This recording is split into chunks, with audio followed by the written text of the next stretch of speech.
gozo. Que el Señor les bendiga, mis hermanos y hermanas.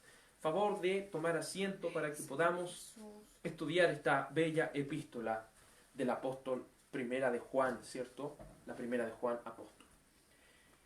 Lo hemos dicho, ¿cierto? La vez pasada, en la introducción a la Primera de Juan, hemos comprendido que, según los entendidos, esta carta fue escrita casi en los finales de los días, ¿cierto?, de Juan el apóstol. Era el último apóstol, según la historia, que quedaba hasta ese entonces, por lo cual su autoridad era tan grande que él no necesitó colocar su nombre en el inicio de esta carta. Tanto en la Primera de Juan, Segunda de Juan y Tercera de Juan, no encontrará usted que el autor se diga quién es.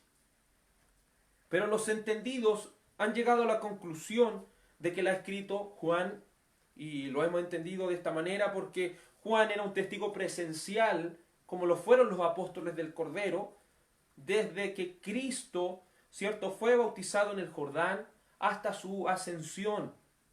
Aparte de eso, por el lenguaje en el cual está escrito la Primera de Juan, utiliza palabras como el verbo para referirse a Dios, palabras que solo Juan el apóstol las utilizó dentro de la Biblia, ¿cierto?, tanto en el libro de Apocalipsis como en la Primera de Juan, como en el Evangelio según San Juan, perdón.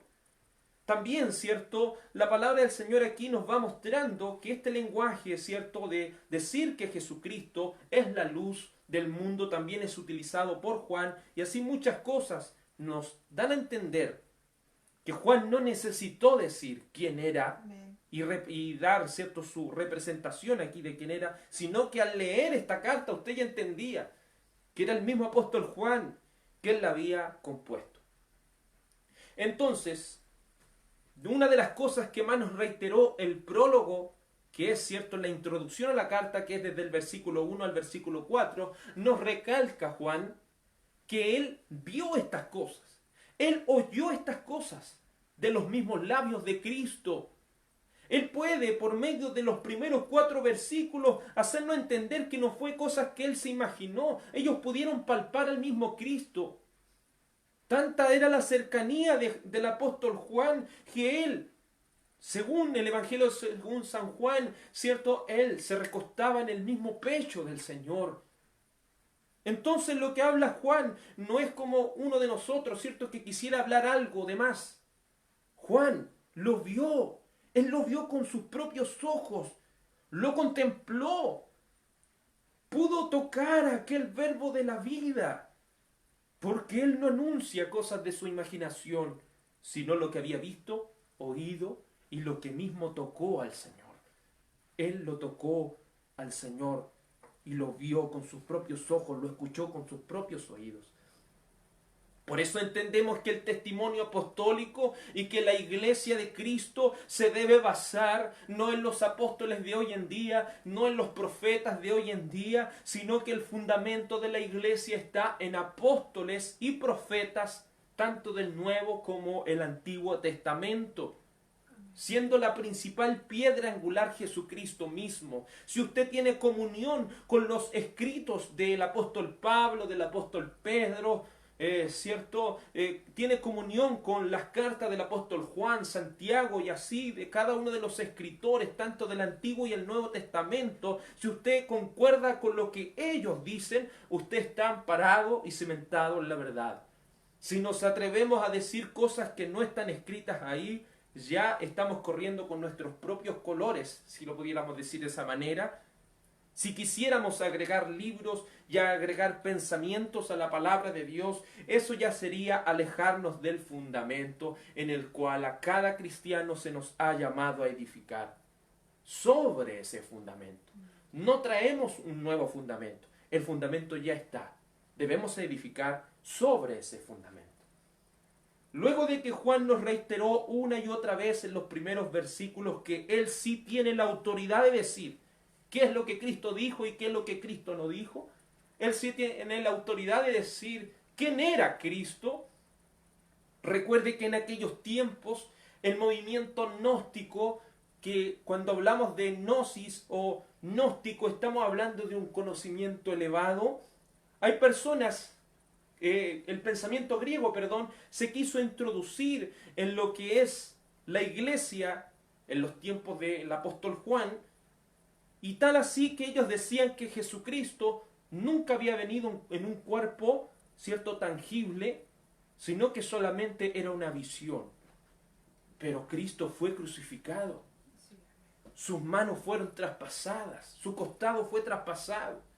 Y Juan quiere dar a entender que Cristo no era una mera ilusión, Cristo era verdadero y real, porque Él lo vio, Él lo oyó y Él lo tocó. También la creencia gnóstica decía que ellos tenían un conocimiento tan elevado que les hacía entender que si ellos pecaban con el cuerpo, su alma quedaba limpia, porque ellos pecaban solamente con su parte exterior. Por eso Juan aquí viene a colocar las cosas claras y decir, no, si nosotros pecamos con nuestro cuerpo y nos transformamos en practicantes del pecado, nunca hemos sido hijos de Dios. Juan, a través de esta carta y a través de paralelismos antitéticos, quiere hacernos entender que somos del Señor o no somos del Señor. Esta carta tiene ese énfasis, y cuando hablamos de paralelismo antitético estamos hablando, ¿cierto?, de dos cosas las cuales nos mostrarán esto es blanco y esto es negro. Dios es la luz, el enemigo en las tinieblas. Los practicantes del pecado están de parte del diablo y los pecadores que se arrepienten y buscan la misericordia del Señor y se humillan ante Él están dentro de los hijos de Dios. Esta carta quiere traer gozo a los verdaderos hijos de Dios para que ellos puedan identificar que verdaderamente se están comportando como verdaderos cristianos, y los que se han entregado al libertinaje están errados en su caminar y nunca han sido transformados por Cristo. Así que ya entrándonos en esta carta, después de haber entendido el prólogo, que es la introducción a la carta, Juan inmediatamente viene en el verso 5 y dice: este es el mensaje que hemos oído de Él y os anunciamos. Juan, como predicador enviado por Dios, se caracteriza por decir: yo voy a predicar un mensaje que he oído de Él. Voy a anunciar lo dicho por Jesús. Me voy a preocupar de hablar lo que Jesús dijo. Entonces, si nosotros entendemos esto, esto debe ser el marco para cada una de nuestras predicaciones, y no estoy hablando solamente de ministros que hablan de la palabra de Dios, sino de la responsabilidad que tiene cada uno de nosotros de predicar el Evangelio, tanto hombres como mujeres, tanto como sean los hijos de Dios. Cada uno de nosotros debe predicar el Evangelio donde quiera que nos encontremos, en nuestra familia, ¿cierto? Predicar en el trabajo, donde quiera que nos encontremos debemos predicar a Cristo, pero no debemos predicar nuestras ocurrencias, no debemos predicar las cosas de nuestra imaginación, debemos predicar lo que Juan oyó, lo que Pedro, el apóstol, oyó, lo que los apóstoles del Cordero, los profetas del Antiguo Testamento pudieron decir. Cada predicador no debe imponer sus propias revelaciones ni interpretaciones privadas, mas debe preocuparse de aprender lo dicho por Jesús. Juan en esta carta está diciendo: este es el mensaje que hemos oído de Él. Juan está diciendo: yo no estoy predicando mi ocurrencia, yo estoy predicando lo que Cristo dijo. Y una marca de un verdadero predicador, de un verdadero hijo de Dios que cumple con anunciar el Evangelio, es lo que dice segunda de Pedro capítulo 1, verso 20. Segunda de Pedro capítulo 1, verso 20 dice esto: entendiendo primero esto, que ninguna profecía de la Escritura es de interpretación privada, porque nunca la profecía fue traída por voluntad humana, sino que los santos hombres de Dios hablaron siendo inspirados por el Espíritu Santo. Si hay algo que usted y yo debemos entender, es que ninguna profecía es de interpretación privada. En primer lugar, Dios no me va a revelar algo a mí nomás y a nadie más. Dios, lo que ha revelado por medio de las Escrituras, se lo va a revelar a cada uno de sus hijos a lo largo de la historia y aún en el presente. El Espíritu Santo y su mensaje bíblico no ha cambiado, no se actualiza el tiempo, sino que habla lo mismo que ha dicho hace 2000 años atrás, 4000 años atrás, lo dicho por los profetas del Antiguo Testamento. Ese mensaje sigue resonando y sigue hablando, no con nuevas interpretaciones, sino por lo dicho por la palabra de Dios. Muchas personas queriendo buscar otras cosas en los textos y en los versículos, están errando el camino. Pero debemos comprender que si Cristo nos revela algo, esa revelación, ¿cierto?, se la ha revelado a todos también, a todos los que son sus hijos, obviamente. Cada predicador no impone sus propias revelaciones ni interpretaciones privadas. Procura decir lo que dijo Jesús. Hermano, si a usted le dicen que es básico por solamente decir lo que la Biblia dice, no se preocupe, usted está diciendo lo que Cristo dijo. ¿Cuántos hoy en día se explayan en tantas cosas de la Biblia? Quieren buscar nuevos misterios, nuevas cosas, pero olvidan que el mensaje profético y apostólico es repetir lo que Cristo dijo. Absolutamente eso. El mensaje más limpio de la palabra es lo que mismo la palabra nos dice. Primera de Pedro, capítulo 4, versículo 11, el predicador, ¿cierto?, no se preocupa de inspiraciones o revelaciones privadas, porque no han sido traídas para algunos hombres estas cosas, sino para los hijos de Dios. Y también, según Primera de Pedro, capítulo 4, versículo 11, la palabra del Señor dice, si alguno habla, hable conforme a las palabras de Dios. ¿Usted quiere ser un buen predicador? Si queremos ser un buen predicador, prediquemos lo que Cristo dijo. Conformémonos con predicar lo que Cristo dijo. Es eso lo que debemos hacer. Si alguno hable, hable conforme a las palabras de Dios. Confórmese a lo que Dios dijo. Conformémonos a lo que Dios ha dicho a través de las Escrituras. Es lo que el Señor nos pide. Si alguno ministra, ministre conforme al poder que Dios da, para que en todo sea Dios glorificado por Jesucristo, a quien le pertenece la gloria y el imperio por los siglos de los siglos. Amén. Cristo lo dijo muy claro. El que busca su propia gloria va a predicar de sí mismo. Pero el que quiere buscar la gloria de aquel que le ha enviado, va a predicar lo que el que le envió le dijo. Veamos ejemplos de esto muy claros dentro de la palabra del Señor. Y antes de eso, Primera de Juan, capítulo 1, verso 3. Se fija que Juan, el mensaje de Juan es esto, mire. Primera de Juan 1, 3. Lo que hemos visto y oído, eso os anunciamos. ¿Se fija? Anunciaron lo que Juan vio y lo que él oyó. ¿Y qué debemos hacer nosotros? Anunciar lo que la palabra dice, lo que los apóstoles dijeron, lo que los profetas dijeron.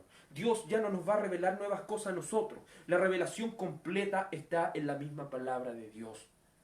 Porque como dice el libro de los Hebreos capítulo 1, que Dios en el Antiguo Testamento habló a los profetas de muchas maneras, pero ahora nos habla por el Hijo, aquel constituyó heredero de todo. A través del verbo, a través de la palabra de Dios, tenemos el conocimiento y la suficiencia de las Escrituras. Si queremos ver un ejemplo claro de lo que estamos hablando, de que un predicador se debe conformar con lo que Dios dijo, vamos al libro de Ezequiel 37. Cuando pensamos en los profetas, siempre nos imaginamos revelaciones y cosas grandes, pero no nos dedicamos a estudiar con profundidad cómo era la predicación profética. ¿Cómo era este servicio profético en el Antiguo Testamento? Mire, veamos en esta visión del Valle de los Huesos Secos, en Ezequiel capítulo 37, verso 1, dice: la mano de Jehová vino sobre mí, y me llevó en el espíritu de Jehová, y me puso en medio de un valle que estaba lleno de huesos secos. ¿Quién lo llevó ahí? El Señor. En primer lugar, nosotros tenemos que estar seguros de que es Dios, a través de su Espíritu Santo, el que nos está llevando a través de las Escrituras. Recuerde que las Escrituras pueden ser mal utilizadas también. Los textos de la palabra pueden también ser mal utilizados. De eso tenemos que tener mucho cuidado. En primer lugar, la visión profética se caracteriza por ser guiado por el Espíritu de Dios. Verso 2. Y me hizo pasear cerca de ellos por todo en derredor. Y aquí que eran muchísimos sobre la faz del campo, y por cierto secos en gran manera. Si bien el Espíritu Santo nos va a llevar, ¿cierto?, al entendimiento de las Escrituras, Él primero nos va a permitir observar la visión. ¿Qué es lo que debe hacer cada predicador? Si decimos el Espíritu Santo me reveló esto, miremos con atención si verdaderamente el Espíritu Santo nos está revelando. Recuerde que no todos los espíritus provienen de Dios. Hay que examinar los espíritus. Luego dice el verso 3. Y me dijo: hijo de hombre, ¿vivirán estos huesos? Y en esto se caracteriza la visión profética. Y dije: Señor, tú lo sabes. La visión profética no se caracteriza por hablar lo que yo estoy atosigado por decirle a la gente. La visión profética se caracteriza por no ser un sábetelo todo. Muchas veces, ¿cierto?, el tanto estudiar la palabra de mala manera lleva a creer que lo sabemos todo. Pero la visión profética se caracteriza por decir: Señor, tú lo sabes. Atribuye el conocimiento a Dios. El predicador no es un sábetelo todo. Aún el predicador es alumno cuando el Espíritu Santo habla por medio de la palabra.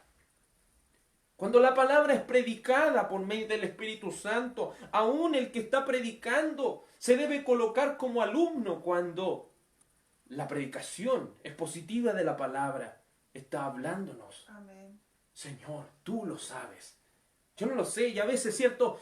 Si hubiésemos sido nosotros, Señor, yo sé, yo creo que esto es esto, yo creo que esto otro. Se fija que siempre viene y quiere gobernarnos muchas veces la especulación.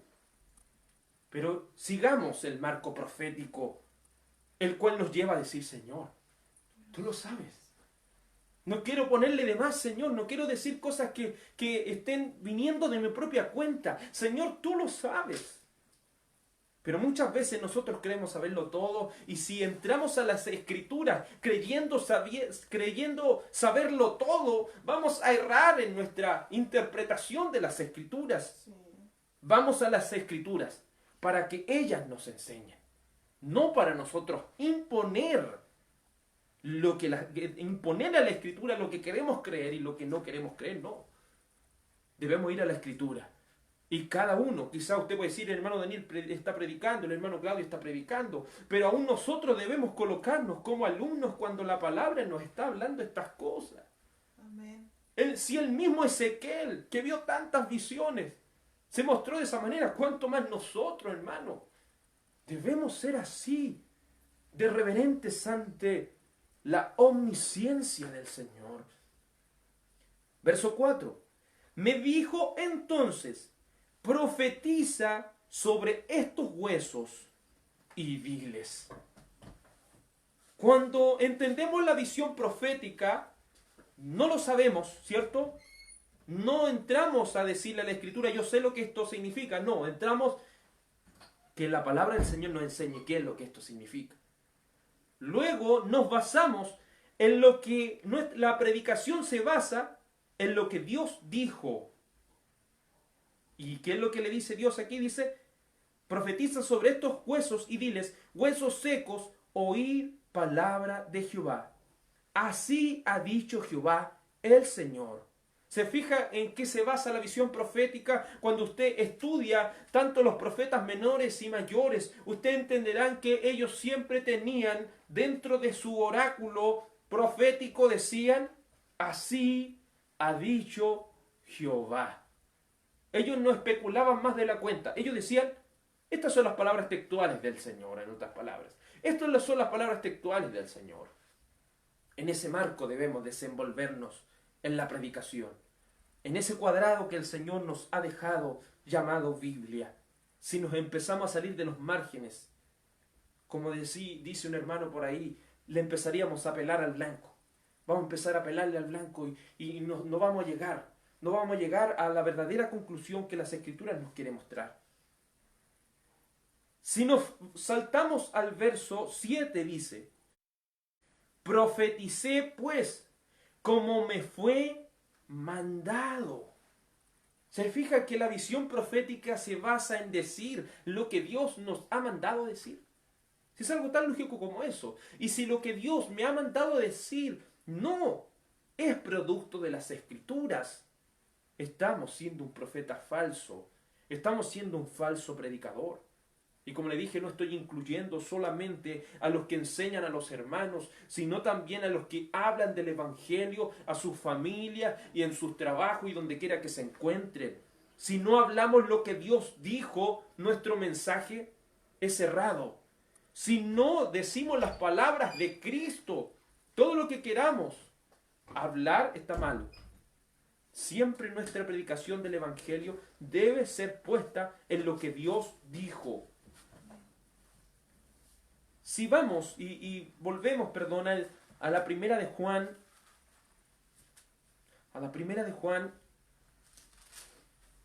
versículo 5 dice, este es el mensaje que hemos oído de él. No son invenciones mías, dice Juan. Son palabras textuales de Cristo. Y yo le estoy transmitiendo, estoy anunciándole lo que Cristo dijo. ¿Y qué dijo Cristo? Dios es luz y no hay ninguna tinieblas en él. Es aquí donde se utiliza el paralelismo antitético. La literatura judaica, tanto cierto como el libro de los Salmos, el libro de Job, el libro de Eclesiastés, el libro de Santiago, la primera de Juan y así también grandes partes de la Escritura utilizan esta forma retórica para enseñarnos las verdades bíblicas. Los paralelismos antitéticos son ideas o palabras que se contraponen, que al repetirlas en un párrafo logra un refuerzo cognitivo, es decir, refuerzan el conocimiento, logrando una comunicación más eficaz del significado del texto. Cuando leemos cierto Santiago, leemos la primera de Juan, leemos Eclesiastés, Proverbios, Job, nos daremos cuenta que existen estos paralelos y antítesis, estamos hablando paralelos contrarios. ¿A qué me refiero con esto? Aquí está la luz, aquí están las tinieblas. Cuando la palabra habla de la luz, ¿qué es lo que se imagina usted? La verdad de la palabra de Dios. Se imagina, ¿cierto?, las cosas que dijo Cristo. Pero cuando vamos de las tinieblas, nos acordamos del pecado y todo eso. Mire, por eso la palabra siempre utiliza esto. La luz, las tinieblas, la verdad, la falsedad, la santidad, lo profano, lo justo, lo injusto, lo puro y lo pecaminoso. Y lo va repitiendo una y otra vez. La primera de Juan repite y repite y repite a través de sus capítulos este paralelismo antitético para decirnos esto es lo del Señor, esto es lo del diablo, esto es lo del Señor, esto es lo de lo carnal. Pero lo que quiere el apóstol Juan aquí es trazar una línea. De esta línea para acá están los cristianos, de esta línea hacia acá están los servidores del diablo. Eso es lo que quiere dar a conocer por medio de estos paralelismos antitéticos. Sé que son palabras difíciles de entender, pero ahí por medio de estos ejemplos que están dichos aquí lo vamos a entender con más claridad. Dice, Dios es luz, ¿cierto? Aquí hay una parte del paralelo.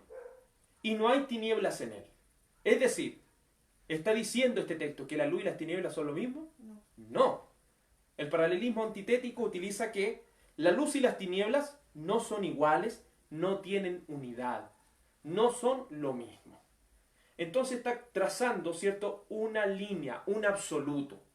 Aquí están las cosas del Señor y aquí están las cosas del enemigo. Y el lector y el que estudia esta primera de Juan debe ir, ¿cierto?, a través de esta escritura, llegando al entendimiento de qué lado está. Eso es lo que quieren, que Juan, eso es lo que quiere que nosotros llegamos a entender. ¿De qué lado estamos? ¿Estamos en el lado de Dios o del diablo? ¿O basta con solamente decir soy un cristiano? No, no basta con solamente decirlo. Y eso es lo que quiere promover la palabra de Dios a través de este texto. La luz y las tinieblas. Y aquí el Señor, ¿cierto?, dice por medio del apóstol Juan, Dios es luz y no hay ninguna tinieblas en él. Aquí caen muchas teorías como los que han dicho que Jesús pecó aunque sea una vez. Eso es imposible porque Dios es luz. Amén. Y no hay ni siquiera una pequeña tiniebla en él. Juan deja en claro que el mensaje de Jesús se caracteriza por definir lo que es de Dios, lo que no es de Dios, que no hay unidad entre estos términos. Ejemplo de eso tenemos en el libro de Santiago, y vamos al libro de Santiago y comprenderemos lo que la palabra nos quiere decir por medio de lo que Juan nos está hablando. Santiago, capítulo 3, versículo 9, dice la palabra del Señor así, y nuevamente se utilizan, ¿cierto?, estos paralelismos se van utilizando. Santiago, capítulo 3. Santiago, capítulo 3, versículo, vamos a leer desde el verso 9, perdón. Santiago 3, 9 dice, con ella, es decir, con la lengua, bendecimos al Dios y Padre. Y con esta misma lengua, con ella maldecimos a los hombres que están hechos a la semejanza de Dios. De una misma boca proceden bendición y maldición. ¿Se fija cómo empieza a trazar? Y dice, hermanos míos, esto no debe ser así. ¿Qué está queriendo decir? No podemos conciliar estas dos ideas. No puede una persona decir ser cristiano y bendecir a Cristo por medio de sus labios, a través de la oración, a través del cántico, y después, ¿cierto?, salimos de aquí y algunos, ¿cierto?, se atreverían a gritarle a su esposa, se atreverían, ¿cierto?, a tratar mal a sus compañeros de trabajo por medio de garabatos o faltas verbales. Esto no debe ser así. Un verdadero cristiano no hace eso. Es lo que la palabra del Señor quiere mostrarnos. ¿Acaso, verso 11, alguna fuente hecha de una misma abertura, agua dulce y agua amarga? ¿Se fija el paralelismo antitético de nuevo? Sí. Agua dulce, agua amarga. Explíquenos así, nos está explicando Santiago. ¿Acaso de una fuente puede salir agua dulce y agua amarga? No, aunque usted mezcle el agua dulce y el agua amarga, ¿cómo se va a colocar el agua? Amarga al final, porque lo amargo se termina comiendo lo que es dulce. Siempre estos paralelismos nos están mostrando la diferencia entre los hijos de Dios y los hijos del diablo. Los que son verdaderos, los que son falsos. Jesús, a la iglesia de la Odisea, también utiliza este paralelismo antitético, como los que va a utilizar Juan en los siguientes versos. Y en el mensaje de la iglesia de la Odisea, en Apocalipsis capítulo 3, versículo 15, dice, yo conozco tus obras, no eres frío y no eres caliente. Y que dice, ojalá fuese frío o caliente, pero por cuanto eres tibio y no frío ni caliente, te vomitaré de mi boca. Cuando hablamos de vomitar, estamos hablando de algo repugnante. Para Dios no hay nada más repugnante que alguien que comparte la luz y las tinieblas. Que alguien que comparte estar del lado de Dios y del diablo a la vez. Eso para el Señor es repugnante. Tal así que el Señor prefiere que una persona sea mundana antes que esté en el camino creyendo que está sirviendo a Dios por un lado y está sirviendo al mundo por el otro. No, la palabra del Señor traza aquí. ¿De qué lado estás? ¿De qué lado estoy yo? ¿Acaso del lado del Señor o acaso del lado del diablo? Pero una cosa debemos saber. Dios es luz. En Él no hay ninguna tiniebla. Amén. En Él no hay ninguna tiniebla. También el Señor Jesús, a aquellos que estaban reunidos en alguna oportunidad, en Marcos capítulo 3, verso 31, les deja en claro el no, un rotundo no a los creyentes nominales. Y cuando hablo de creyentes nominales, estoy hablando de creyentes de nombre nomás, pero no de hechos y en verdad. Hay creyentes verdaderos y creyentes nominales. Muchas personas dicen ser cristianos, pero mire lo que dijo el Señor Jesús, trazando el absoluto en las cosas de Dios. Por eso Jesucristo es reconocido como la verdad. La verdad es un absoluto. Amén. Las cosas que Dios dijo que son verdad no son cuestionables. Dios dijo eso y eso es. No hay una cosa que se pueda moldar a nosotros, no. Dios dijo algo y eso es. Dios traza absoluto, no hay términos medios en el Señor, o es o no es. Marcos capítulo 3, versículo 31 dice la palabra del Señor así. Vienen después sus hermanos y su madre, y quedándose afuera enviaron a llamarle. Y la gente que estaba sentada alrededor de él le dijo, tu madre y tus hermanos están afuera y te buscan. Él le respondió diciendo, ¿quién es mi madre y mis hermanos? Y mirando a los que estaban sentados alrededor de él, dijo, he aquí mi madre y mis hermanos. Porque todo aquel que hace la voluntad de Dios, este es mi hermano, mi hermana y mi madre. Por medio de este ejemplo cotidiano, el Señor quiso dar a entender, no todos son hermanos. Hermanos son los que hacen la voluntad del Padre. ¿Y cuál es la voluntad del Padre? Que amemos sus mandamientos. Por eso, hermano, le he hecho tanto ese énfasis de entender lo básico, de aprenderse los 10 mandamientos, comprender lo que significan. Porque ¿cómo podemos decir amar a Dios si ni siquiera sabemos lo que los mandamientos significan? Por eso es importante, hermano, y el deseo y el anhelo de mi corazón, que usted entienda esas cosas, que yo las entienda, para que podamos servir al Señor de mejor manera. Para que entendamos que amar a Dios no es solo decirlo de labios, es mostrarlo de hecho y en verdad. Pero ¿cómo mostraremos esas cosas si no tenemos entendimiento? También vemos en Lucas capítulo 15, que el Señor no se anda con rodeos, o son del Señor o son del diablo, no hay términos medios. Lucas capítulo 15, versículo 11, en la parábola del hijo pródigo, el Señor deja en claro que si bien alguien en algún instante puede errar del camino, y cierto, irse a la provincia apartada, aún siendo creyente, pecar, y alejarse de los caminos del Señor por un tiempo, el Señor quiere trazar una línea aquí. ¿Quiénes son los verdaderos hijos? Los que aún, cuando han pecado, vuelven a los caminos de Dios, reconocen su pecado y no llegan imponiendo nada, como el hijo pródigo que dijo, Señor, hazme uno de tus jornaleros. Ni siquiera él vino a imponer posición. Se fija cómo, hermano y hermana, en el Señor traza una línea. Un cristiano puede en algún momento pecar y enredarse y apartarse de las cosas del Señor. Sí, puede hacerlo. La Biblia nos muestra eso. Pero nos muestra que no se quedaron en el mundo, sino que el Señor los trajo nuevamente y los transformó y los corrigió, hermano. El Señor hizo todo ese proceso como lo hizo con el hijo pródigo, pero el Señor quiere mostrarnos que si bien un cristiano puede alejarse, si es del Señor, va a volver. No le llamemos hermanos a aquellas personas, ¿cierto?, que están hundidas en el pecado y no abandonan el pecado. Mientras no abandonen el pecado, nosotros no podemos hacer más allá, hermano. Tengamos cuidado muchas veces de todas estas cosas, pero hermanos son los que aún, cierto, han faltado, vuelven a las cosas del Señor y se humillan delante de Él. Viendo, cierto, por medio de estos paralelismos, primera de Juan, verso 6, ¿se acuerda que en el verso 5 dijo, Dios es luz y no hay tinieblas en Él? Nunca querrá encontrar tinieblas en Dios porque no las hay. Él es la luz, Él es el absoluto. Donde está la luz no hay tinieblas.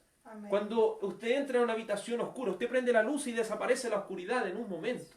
O está la luz o está las tinieblas. ¿Qué está en su corazón? Versículo 6. Primera de Juan capítulo 1, verso 6.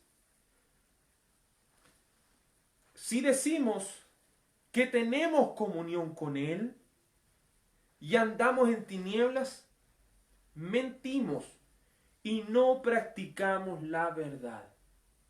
Juan en el verso 5 nos quiere trazar una línea. Dios está aquí en la luz.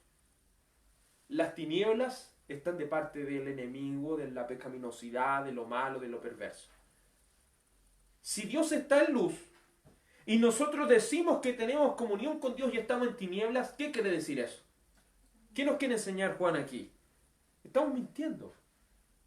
Y mintiéndonos a nosotros mismos. Si decimos que tenemos comunión con Él, ¿qué es tener comunión con Dios? Si vamos, ¿cierto? Lo que había dicho anteriormente, primera de Juan capítulo 1, versículo 3, dice, lo que hemos visto y oído, esto os anunciamos para que también vosotros tengáis comunión con nosotros, y nuestra comunión verdaderamente es con el Padre y con su Hijo Jesucristo. Muchos dicen tener comunión con Dios, pero esa comunión será mostrada en cuánta palabra de Dios vive esa persona. Si esa persona habla de la palabra y no vive lo que está hablando, no vive lo que está predicando, no vive lo que verdaderamente está aprendiendo, debe dudar verdaderamente si es cristiano. Porque aquellos que tienen comunión con Dios, tienen comunión con nosotros, y no estoy hablando de mí, Juan está hablando de él. Si usted y yo tenemos comunión con Dios, vamos a tener comunión con lo que dice Juan, vamos a tener comunión, vamos a estar de acuerdo con lo que dice Pedro, vamos a estar de acuerdo con lo que dice Pablo, vamos a estar de acuerdo con lo que dice Judas, Santiago, y así cada uno de los escritores bíblicos, vamos a estar de acuerdo con ellos. Porque ellos verdaderamente se puede acreditar que ellos tienen la comunión con el Padre. Eso es lo que nosotros debemos llegar a entender. San Juan capítulo 3, verso 21. ¿Qué es tener comunión con Dios? Tener comunión con Dios es tener comunión con la luz. ¿Y qué dice la palabra del Señor en San Juan capítulo 3, verso 21? Mas el que practica la verdad viene a la luz para que sea manifiesto que sus obras son hechas en Dios. Se fijan, no solo dice que anda en la luz, no solo dice que tiene comunión con Dios, él practica la verdad y viene a la luz, reconociendo que si alguna obra buena hace, la hace para la gloria de Dios. Amén. Mas el que practica la verdad viene a la luz. Pero si decimos que tenemos comunión con Él y andamos en tinieblas, ¿puede eso darse, hermano, en un cristiano? No. No puede darse, absolutamente no. Si alguien tiene comunión con Dios, viene a la luz. Y al venir a la luz, ¿cierto? El verso 20 dice que la luz nos muestra nuestras obras para ser reprendidos. Cada uno de nosotros como cristiano, ¿por qué debe escuchar predicaciones? Para que por medio de esas predicaciones Dios nos muestre en qué estamos fallando. ¿Por qué un cristiano debe leer la Biblia? Porque a través de la Biblia Dios le mostrará dónde está fallando. Amén. Y usted puede decir, pero ustedes, hermanos, llevan harto tiempo en la iglesia. Pero podemos llevar mucho tiempo y más cosas hemos encontrado en nuestra vida en las cuales le estamos fallando al Señor. Entre más leemos la Biblia, entre más conocemos a Cristo, entendemos que la vara que Él dejó es tan grande. Mientras muchos se quieren medir con el hermano tal o cual y ver quién tiene más conocimiento, quién tiene más cierta revelación, quién tiene más espiritualidad, Cristo nos ha mandado a que debemos medirnos con Él. Midámonos con Cristo. Y cada uno de nosotros saldrá perdiendo, porque no hemos llegado a la plenitud de Cristo. Pero cuando venga lo perfecto, ahí verdaderamente Cristo va a suplir lo que nos falta. La comunión con Dios y el andar en tinieblas son cosas que no tienen relación ni unidad No tienen ni siquiera una amistad. Segunda de Corintios capítulo 6, verso 14. Segunda de Corintios capítulo 6, verso 14. La palabra del Señor dice de esta manera: no os unáis en yugo desigual con los incrédulos. Porque ¿qué compañerismo tiene la justicia con la injusticia? ¿Y qué comunión la luz con las tinieblas? ¿Y qué concordia Cristo con Belial? ¿O qué parte el creyente con el incrédulo? ¿Y de qué acuerdo hay entre el templo de Dios y los ídolos? Porque vosotros sois templo del Dios viviente. Como Dios dijo, habitaré y andaré entre ellos y seré su Dios, y ellos serán mi pueblo. Por medio de estos paralelismos y preguntas retóricas también, otra regla del lenguaje se utilizan aquí, preguntas retóricas, ¿cierto? Preguntas que el lector sabe que tienen una respuesta clara. ¿Acaso hay una comunión entre la luz y las tinieblas? ¿Acaso hay una concordia entre Cristo y el diablo? ¿Entre el creyente con el incrédulo? Porque el Señor dice, no os unáis en yugo desigual. Y aquí no solamente habla, ¿cierto?, de dos personas que quieren casarse, porque si dos personas quieren casarse, deben tener en claro, no puede haber un yugo desigual. No puede haber un mundano y un cristiano unidos. No puede eso darse, obviamente, en el contexto en el cual una persona esté soltera todavía. Es diferente cuando Cristo los ha llamado así, pero de afuera, que juntos han conocido a Cristo, o uno de ellos conoció a Cristo. Pero cuando hablamos de personas que, conociendo las cosas de Dios y estando en Cristo, quieren unirse con los incrédulos, la palabra del Señor es tajante. No puede existir esa unidad. No puede existir esa unidad entre la luz y las tinieblas, entre Cristo y Belial, el creyente con el incrédulo, entre el templo de Dios y los ídolos. Habla también de las amistades del mundo. Si usted es un verdadero cristiano, se va a ir dando cuenta que sus amigos del mundo se van a ir alejando, porque no hay una igualdad. Usted muchas veces, para querer tener esa amistad que antes tenía con ellos, usted va a tener que volverse a ellos. No hay otra manera. No los van a resistir cuando usted le hable de la palabra. No los van a resistir cuando usted empieza a hablarle cosas del Señor. Le van a molestar. Y el que tendrá que transar será usted, si se quiere unir a ellos. Pero la palabra del Señor dice, no hay concordia. No, absolutamente no. No hay comunión entre dos cosas opuestas. O somos de Dios o somos del diablo, pero no puede haber una comunión.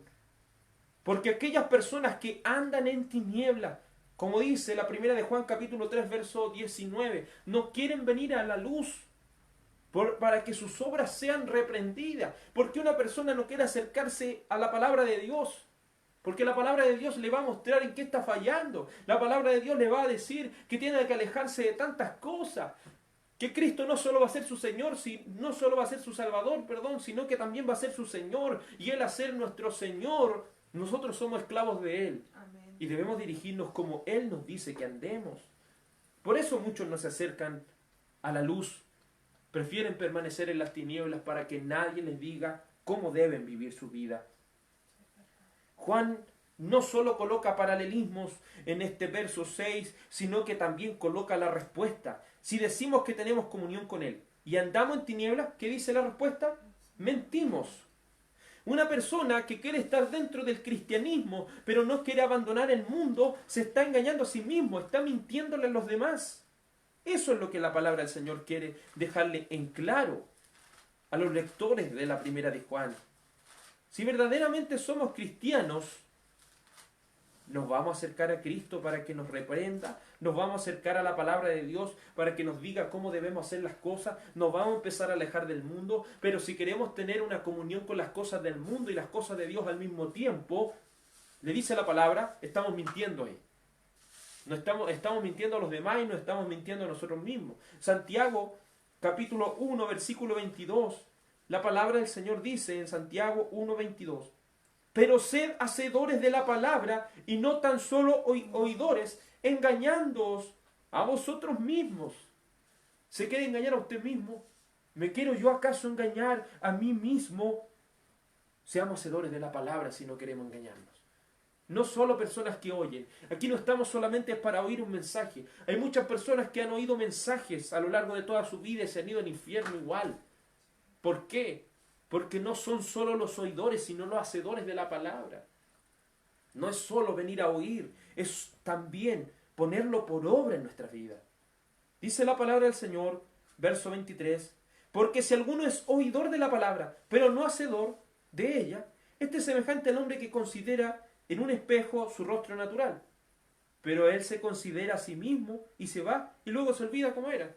Así es un oidor. Puede que la palabra, ¿cierto?, le esté diciendo cómo son las cosas, pero se va para la casa o termina la predicación y sigue haciendo lo mismo. No seamos personas que nos engañamos a nosotros mismos. Seamos como el verso 25 que dice, mas el que mira atentamente la perfecta ley, la de la libertad, y persevera en ella, no siendo oidor olvidadizo, sino hacedor de la obra, este será bienaventurado en el que lo hace. Los verdaderos hijos de Dios permanecen en la ley de la libertad. ¿Y qué quiere decir este término, la ley de la libertad? Recuerde que la ley del Antiguo Testamento, y estamos hablando de la misma ley, pero en sus dos efectos, la ley en el Antiguo Testamento causaba la muerte de los que no la cumplieran. Pero Cristo nos ha hecho libres del pecado, por lo cual esta ley ahora no nos condena. Esta ley nos hace, y el practicar la ley nos va a hacer mostrar el amor que le tenemos a Cristo. El practicar la ley no es para decir, yo cumplo tanto de los 10 mandamientos, así que merezco el cielo. No, es para mostrar que usted ama a Dios. Es para mostrarse a usted mismo que verdaderamente es un cristiano o no lo es. Pero el que quiere tener comunión con Dios y con las tinieblas, se está mintiendo a sí mismo, se está engañando a sí mismo. Y una persona podría decir, ¿pero por qué? Juan tiene la respuesta. Dice, mentimos. ¿Y por qué mentimos? Porque no practicamos la verdad. El cristiano verdadero se conoce por su fruto, el cual está en Gálatas capítulo 5, verso 22. Se conoce por el fruto del Espíritu de Dios. Un verdadero cristiano es gobernado y dirigido por el Espíritu Santo de Dios. ¿Quiere usted saber si es cristiano? ¿Quiere saber si verdaderamente Dios está en usted? Vea cuánta palabra de Dios está en usted y cómo el fruto del Espíritu es llevado a su vida. Mas el fruto del Espíritu, verso 22 de Gálatas 5 dice, es amor. Pero entienda, estos parámetros son parámetros espirituales. No está hablando del amor del mundo, está hablando del amor de Dios. ¿Tiene amor por las cosas de Dios? ¿Ama leer la Biblia? ¿Ama congregarse? ¿Ama tener comunión los unos con los otros? ¿Ama la ley de Dios y en ella medita de día y de noche? Y así debemos ir examinando cada una de estas cosas. No es que Cristo le esté diciendo que usted está, un verdadero cristiano tiene todas estas cosas. Una persona no puede decir, es que yo no siento el amar a los hermanos.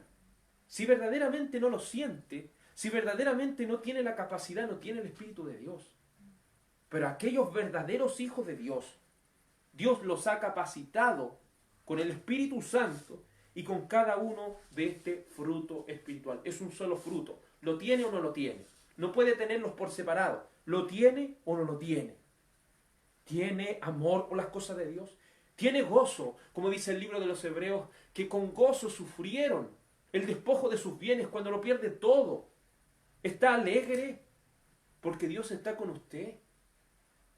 Eso es lo que la palabra del Señor quiere que usted y yo entendamos. ¿Tiene paz para con Dios? Verdaderamente tiene esa paz para con Dios en el sentido que ya no se siente culpable por los pecados pasados, porque cree verdaderamente que Cristo lo ha perdonado. Se fija y así examinándose por cada uno de estos frutos de los cuales el verso 25 dice, si vivimos por el Espíritu, andemos también por el Espíritu. Si verdaderamente está el Espíritu Santo en nosotros, debemos conducirnos como el Espíritu Santo nos dice. El cristiano verdadero se conoce por su fruto, como el Señor también lo pudo decir, por sus frutos los conoceréis. Y fruto quiere decir comportamiento, su deseo de ser como Cristo. su deseo de Cristo. Verdaderamente, alguien que practica la verdad se comporta como un cristiano. Valga la redundancia, se comporta como un cristiano. Colosenses 1, verso 10, dice la palabra del Señor. Para que andéis como es digno del Señor, agradándole en todo. Alguien que ha sido transformado por Dios, el Espíritu Santo, ¿anda agradándose a sí mismo o agrada a Dios? Agrada a Dios, ¿cierto? Para que andéis como es digno del Señor, agradándole en todo, no en algunas cosas nomás, en todo, llevando fruto en toda buena obra, obra que no es para ser salvos, sino obra para que glorifiquemos a Dios y creciendo en el conocimiento de Dios, fortalecidos con todo poder, conforme a la potencia de su gloria, para toda paciencia y longanimidad, con gozo dando gracias al Padre que nos hizo aptos para participar de la herencia de los santos en la luz. Un verdadero cristiano se comporta, valga la redundancia, como un verdadero cristiano. No puede ser de otra manera. Recuerde que nuestra pecaminosidad, la cual nos ha afectado desde Adán, nos ha quitado la capacidad de amar a Dios y servirle. Nos ha quitado esa capacidad. Pero solo Dios, por el Espíritu Santo, puede darnos la capacidad de amarle, servirle y comportarnos como es digno del Evangelio. Yo no puedo pedirle a un mundano lo que dice el Salmo 42. No puedo pedirle esto a un mundano. No puedo pedirle esto a alguien que no conoce verdaderamente a Dios. ¿A qué me refiero? El Salmo 42, verso 1 dice, como el siervo brama por las corrientes de las aguas, así clama por ti, oh Dios, el alma mía. No está hablando de un animal como el ciervo, que el otro día salía en la televisión, ese pequeño animalito que se había arrancado. Cuando habla de que el ciervo brama por las corrientes de las aguas, no está hablando de un ciervo que está gritando cuando el agua viene, ¿cierto? No, él se coloca en el lugar por donde pasó el agua y tiene sed. Y al tener esa sed, esa necesidad, él grita por esa necesidad. Brama, como es, ¿cierto?, su tono de animal. Brama por esa sed. Y el salmista Coré dice, mi alma tiene sed. Perdón, así clama por ti, oh Dios, el alma mía. Mi alma tiene sed del Dios vivo. Verdaderamente ese es su deseo por las cosas del Señor. Ese deseo no se lo podemos pedir a un mundano. Pero a alguien que tiene el Espíritu de Dios, tiene ese deseo irresistible por Dios.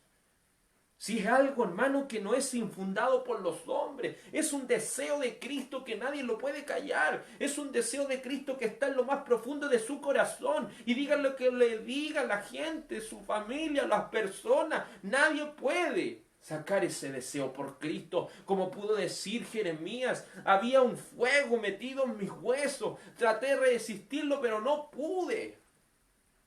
Es así la gracia irresistible de Cristo. No hay quien pueda, ¿cierto?, hacerle frente a ese deseo por Cristo cuando el Espíritu Santo lo ha encendido en nuestro corazón.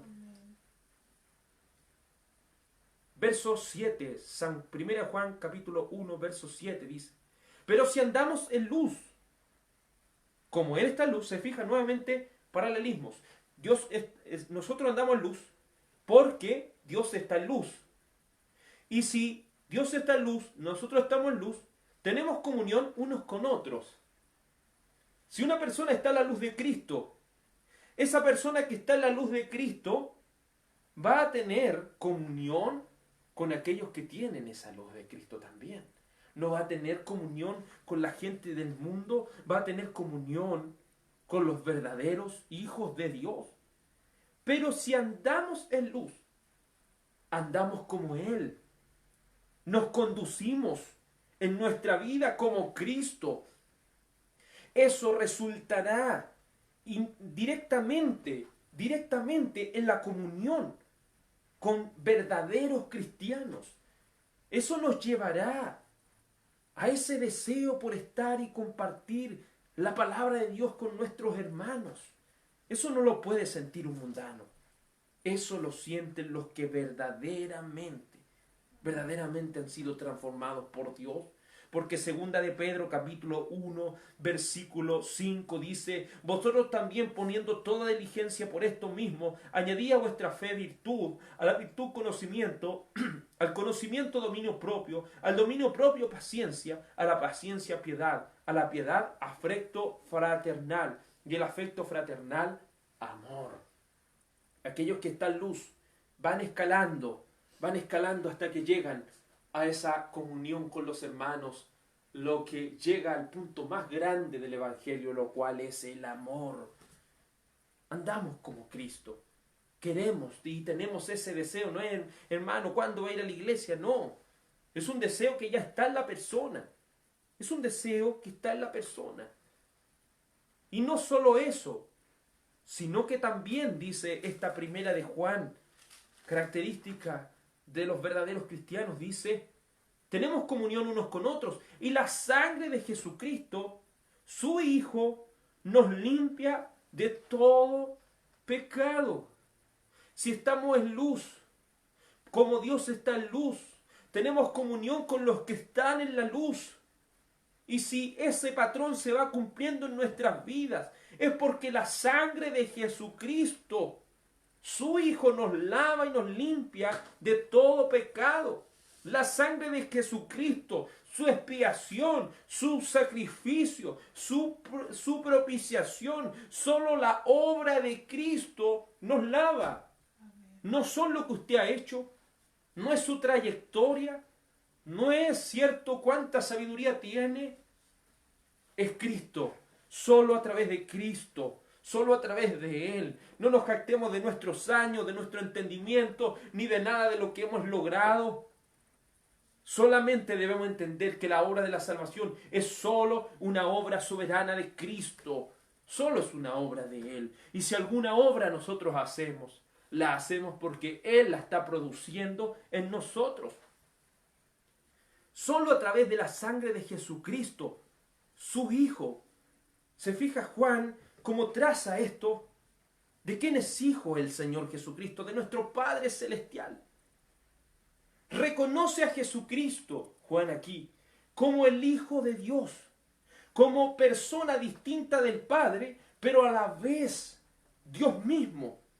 No olvidemos que la naturaleza divina está compuesta por tres personas, las cuales son un solo Dios. Padre, Hijo y Espíritu Santo son un solo Dios. Nunca debemos olvidar eso, porque Juan lo reitera una y otra vez, y nos vamos a encontrar aquí cómo ellos, ¿cierto?, sin decir la unicidad o la Trinidad o todas estas doctrinas, ¿cierto?, que están, Juan entiende claramente de que el Padre, el Hijo y el Espíritu Santo son tres personas diferentes, pero son un solo Dios. Son un solo Dios. Como en el Antiguo Testamento, el libro de Deuteronomio, capítulo 3, versículo 20, la palabra del Señor nos deja muy claro esto. Deuteronomio, capítulo 3.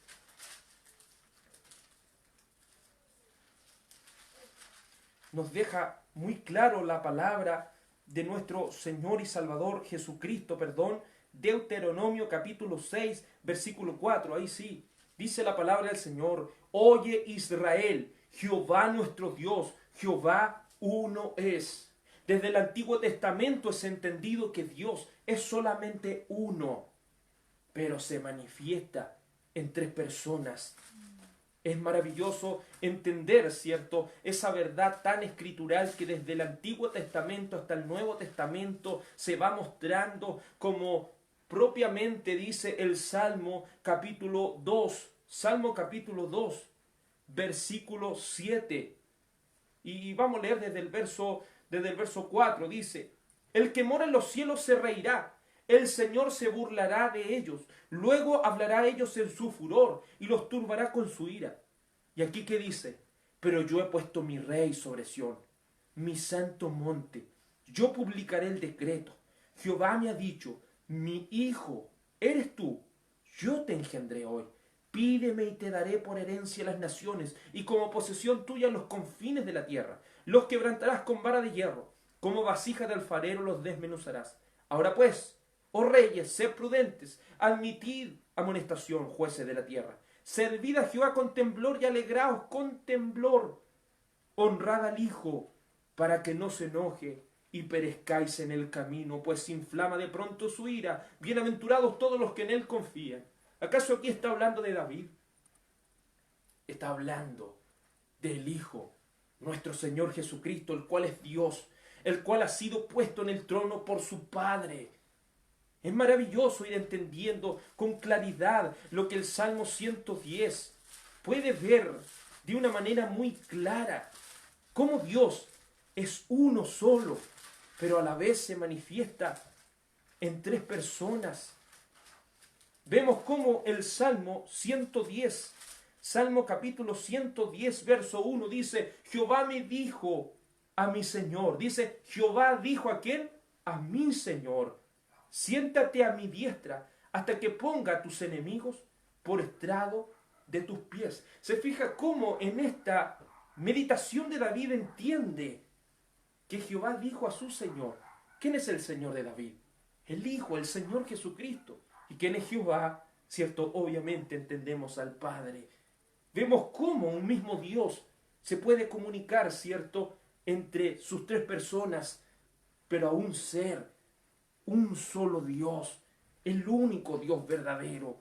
No debemos olvidar 1 de Juan capítulo 5, versículo 20, porque el Señor Jesucristo no es un hombre, Él es Dios sobre todas las cosas. 1 de Juan capítulo 5, versículo 19, dice, sabemos que somos de Dios y el mundo entero está bajo el maligno, pero sabemos que el Hijo de Dios ha venido y nos ha dado entendimiento para conocer el que es verdadero. Y estamos en el verdadero, ¿en quién? En su Hijo Jesucristo. Este es el verdadero Dios y la vida eterna. Entendamos lo maravilloso, cómo ellos lo podían contemplar. Jesucristo es Dios por encima de todas las cosas. Y a la vez, ¿cierto? Padre, Hijo y Espíritu Santo son un solo Dios en su grandeza, en su poder, pero se manifiesta en tres personas. Y dice la palabra del Señor en 1 de Juan, dice, verso 7, pero si andamos en luz, como Él está en luz, tenemos comunión unos con otros. La sangre de Jesucristo, su Hijo, nos limpia de todo pecado. ¿Hay algún pecado del cual Cristo no pueda limpiar? Obviamente, ¿cierto? Hay un solo pecado imperdonable en la Biblia. Ese pecado imperdonable es la blasfemia contra el Espíritu Santo. Ese es el único pecado que no tiene perdón. Pero todos los otros pecados pueden ser perdonados por Cristo. Porque si verdaderamente, como parte Juan, Dios está en luz, nosotros estamos en luz, tenemos comunión con los que están en luz, somos limpiados por la sangre de Jesucristo, su Hijo, el cual nos limpia de algunos pecados, de todo pecado. Muchos creen que el pecado solamente se ha perdonado en las aguas del bautismo o cuando hemos creído en la palabra de Dios.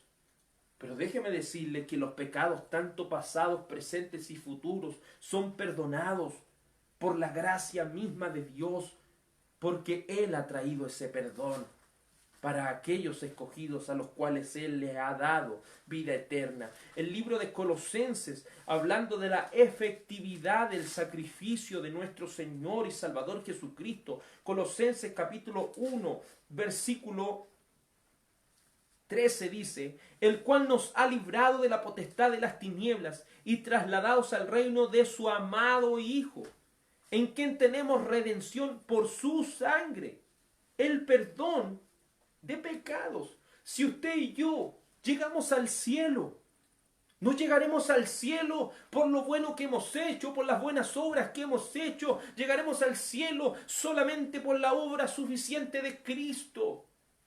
Porque la obra de Cristo es suficiente. Usted y yo no completamos las obras de Cristo. Usted y yo nos aferramos y confiamos solamente en lo que Él ha hecho por nosotros, porque Él nos ha lavado y nos ha limpiado de todo pecado. El verso 20 de este mismo capítulo 1 de Colosenses dice, y por medio de Él reconciliar consigo todas las cosas, así las que están en la tierra como las que están en los cielos, haciendo la paz mediante la sangre de su cruz. La justicia de Dios, ¿cierto?, derramada por el Padre, ha sido, ¿cierto?, y ha traído una reconciliación por medio de la sangre de Cristo, quien tuvo que recibir todo el impacto de nuestros pecados, quien tuvo que recibir todo el castigo. Fue Cristo y solo Cristo. Todo para que seamos reconciliados para con Dios, como dice Romanos capítulo 5, versículo 1, justificados pues por la fe, tenemos paz para con Dios por medio de nuestro Señor Jesucristo. Solo a través de Cristo podemos encontrar esa paz y ese perdón por nuestros pecados. No lo encontrará en alguna denominación o en alguna religión, ni en algún hermano, ni en alguna hermana. Encontrará usted esa salvación solamente en Cristo Jesús, solamente en el Rey de Reyes y Señor de Señores. Efesios capítulo 1, versículo 7 dice, en quien tenemos redención por su sangre, el perdón de pecados según las riquezas de su gracia. Solamente a través de Cristo y su sangre preciosa podemos ser limpios de todo pecado, porque Él ha derramado su sangre tan preciosa, tan maravillosa y hermosa por nosotros. San Juan capítulo 1 verso 8, Primera de Juan capítulo 1 verso 8. Si decimos que no tenemos pecado, nos engañamos a nosotros mismos y la verdad no está en nosotros. A la vez, la palabra del Señor nos recuerda que aunque no hemos llegado a la perfección, cada cristiano anhela ser como Cristo. Hermano, aún no se ha manifestado lo que hemos de ser. Aún estamos en este cuerpo de muerte. Nunca olvidemos reconocer, confesar que si bien no somos practicantes del pecado, sí somos pecadores. Si hay algo que la iglesia ha perdido en el último tiempo, es reconocer que somos pecadores. Si bien somos cristianos, aún, hermano, aún pecamos. Si bien no somos practicantes del pecado, y practicante significa alguien que ha permanecido en el pecado, sino alguien que todavía al leer la Biblia sigue encontrando fallas en cada uno, ¿cierto? Cada uno en particular sigue encontrando en qué está faltándole al Señor. No puede decir a alguien que es cristiano y al final del día decir, Señor, yo no te he fallado. Ninguno de nosotros puede decir eso, porque todos somos pecadores. Y usted se preguntará, pero ¿es necesario, hermano, seguir pidiéndole perdón al Señor?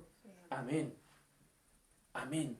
Todavía debemos seguir reconociendo nuestros pecados. Y no los pecados antiguos, sino ahora, hermano. Porque algunos dicen, yo no soy adúltero, yo no soy fornicario, yo no soy idólatra, yo no soy esto, yo no soy lo otro, pero ha mentido. ¿Y qué dice la palabra del Señor? Que ningún mentiroso entrará al reino de los cielos. Dice la palabra del Señor que no debemos decir falso testimonio. ¿Ha hablado de alguien? ¿Ha especulado algo de la vida de alguien sin que eso fuera cierto? Ha pecado. Dice que no debemos ser personas iracundas, que estemos, cierto, peleando y constantemente discutiendo con toda la gente. Y si lo hacemos, la palabra del Señor dice que no se ponga el sol sobre nuestro enojo. ¿Y cuántas veces nos hemos enojado, hermano? Y hemos enojado de una manera que no nos comportamos como verdaderos cristianos. ¿Cuántas veces en el trabajo, donde quiera que nos encontremos, hemos molestado y humillado a alguien? Eso es pecado también. Y si no nos arrepentimos de esos pecados, iremos al infierno. Nunca nos olvidemos de reconocer que hemos pecado durante el día.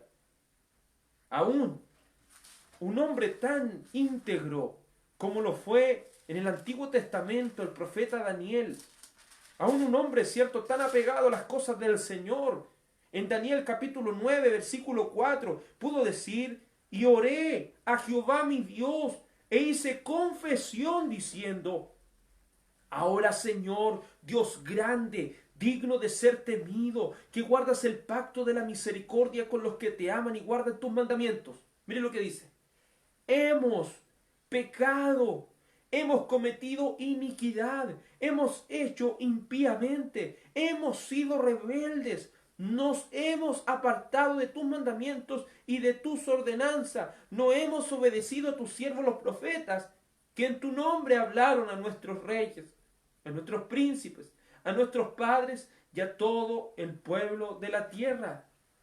Cuando que diga, Daniel no dice, el tal hermano pecó, tal hermana pecó, perdónalo a ellos, Señor. No. Porque hoy en día, ¿cierto? Una persona católica romana va, ¿cierto?, a su iglesia y le pide confesarse ante un cura. Mientras que los dos, tanto el cura como la persona que va ahí, debieran estar confesando sus pecados delante de Dios. Y reconocer: hemos pecado. Y no reconocerlo delante de un cura. Usted debe reconocerlo delante de Dios. Hemos pecado. Hemos pecado. Hemos hecho iniquidad. Hemos sido rebeldes. Nos hemos apartado de tus mandamientos. Nos hemos apartado de tus ordenanzas. Hemos desobedecido a los que nos predicaban. Hemos fallado al Señor. Si un hombre tan íntegro como Daniel en el Antiguo Testamento pudo hacer eso, ¿cuánto más nosotros, Señor? Señor mío, ¿cuánto más nosotros, hermano? Si decimos que no hemos pecado, nos estamos engañando a nosotros mismos. Y la verdad no está en nosotros. El verdadero cristiano viene constantemente a la luz de las Escrituras para ver lo que aún le falta, para ver cuánto le hemos fallado al Señor y suplicar perdón y que nos conforme a su imagen. Mire lo que dice Primera de Juan capítulo 1 versículo 9, dice: si confesamos nuestros pecados, ¿qué debemos hacer? Confesar. Como un criminal confiesa el delito que cometió, así debemos confesarlo, pero la confesión tiene una naturaleza, la cual es el arrepentimiento. No debemos solamente hablarlo y decir lo siento, debemos humillarnos a Cristo y decirle: Cristo, te hemos fallado, hemos sido uno más de los que te ha escupido, hemos sido uno más de los que, cierto, te clavaron en aquella cruz. Un latigazo más, Señor, recibiste por mi culpa, porque Él cargó todos nuestros pecados, tanto los del pasado, los del presente, los del futuro. Y cada una de las cosas que recibió Cristo como castigo, las merecíamos nosotros. Nuestra confesión debe estar acompañada de arrepentimiento y de reconocer lo que hemos hecho delante de Él. No digamos que el Señor ya lo sabe. No, Él necesita oírlo de sus labios.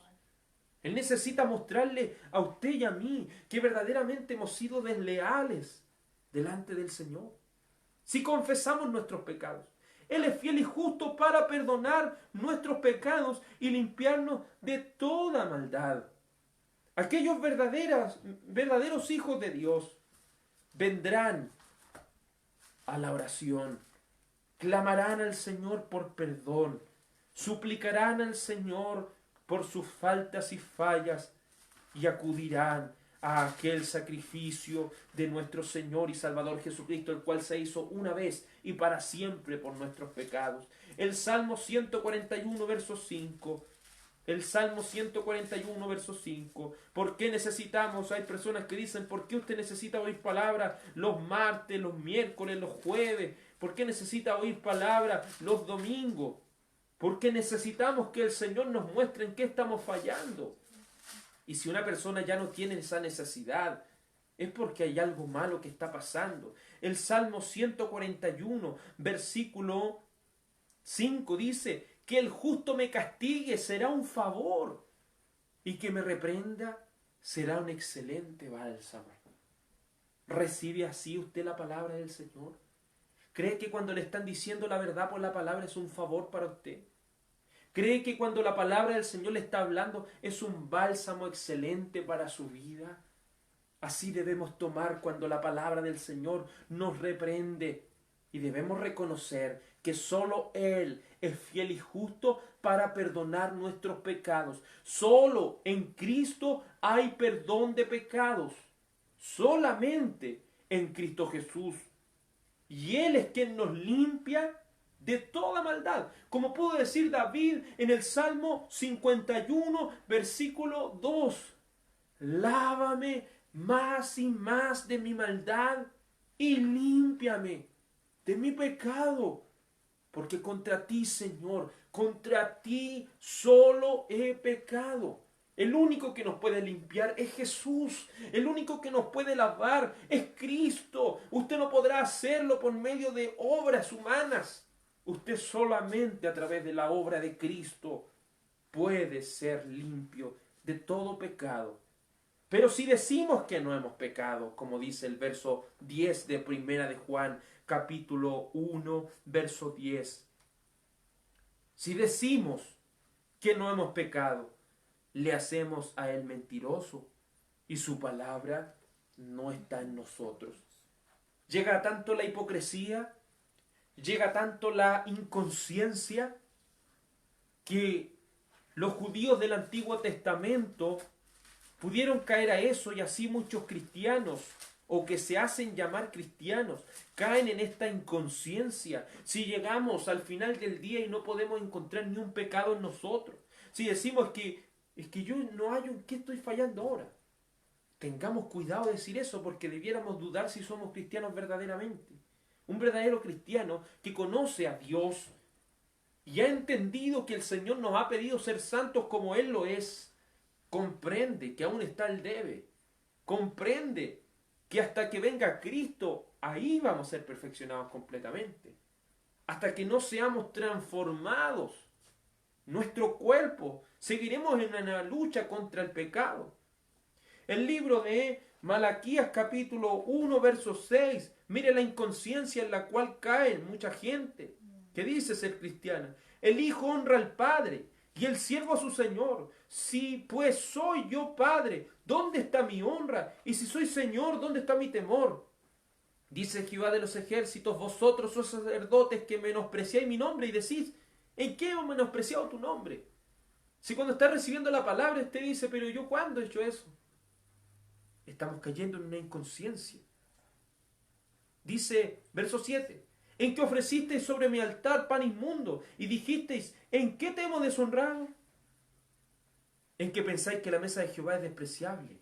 ¿Se fija la inconsciencia que llega a la gente? De pensar que no importa cómo yo me comporte, si Cristo me salva igual. No, hermano. Si usted no se comporta como un cristiano, usted no es un cristiano. Usted no es un hijo de Dios. Si usted no practica la verdad, usted no es un hijo de Dios. No es una hija de Dios. No es una persona que ha sido transformada por Cristo. Una persona que ha sido transformada por Cristo se comporta como Cristo lo hizo. Y si bien tiene fallas, si bien, cierto, hay muchas cosas que aún le faltan, le ruega a Cristo que lo conforme a la imagen de su Hijo. Que no entre a nosotros la hipocresía de los fariseos, de los cuales el Señor tuvo que reprender en Mateo capítulo 23, los cuales se mostraban como sepulcros blanqueados, como una tumba la cual por fuera está hermosamente adornada, pero por dentro está lleno de huesos de muertos. No nos transformemos en una religión que pretende aparentar que somos personas con alas detrás de la espalda. Seamos personas que con sinceridad reconozcamos nuestras faltas y nuestros pecados. Seamos personas que dejemos de lado la hipocresía y reconozcamos, como Lucas 18:9 nos muestra. Lucas 18:9 nos mostrará una realidad muy grande a través de esta parábola. Lucas 18:9. Y aquí la palabra nos mostrará si verdaderamente somos cristianos o no. Lucas 18, verso 9. A unos que confiaban en sí mismos como justos o sea, de aquellos que dicen yo no he pecado, y menospreciaban a los otros diciendo, les dijo, perdón, también esta parábola. Dos hombres